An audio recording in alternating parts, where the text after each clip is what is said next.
You lock your Rogue, walk away, and silence. No alarm, let's fix it. First things first, double-check your key fob. Weak battery, try swapping it out. Still no luck? Unlock and relock your Rogue with the key fob. Listen for the chirp or light flash. If there's nothing, your alarm might not be arming. Now check your door sensors.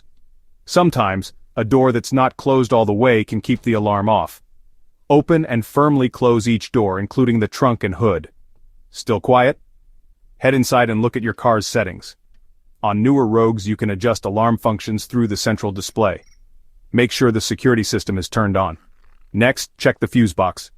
Look for a blown fuse related to the alarm or security system. Your owner's manual will show you which one to check. If everything looks good but your alarm still won't work, it might be time to reset your car's electrical system. Disconnect the battery for a few minutes, reconnect it, and try again. Still stumped? It could be a more serious issue with the alarm wiring or module.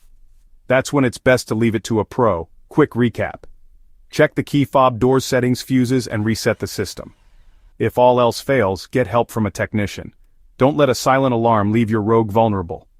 Try these steps and keep your ride protected.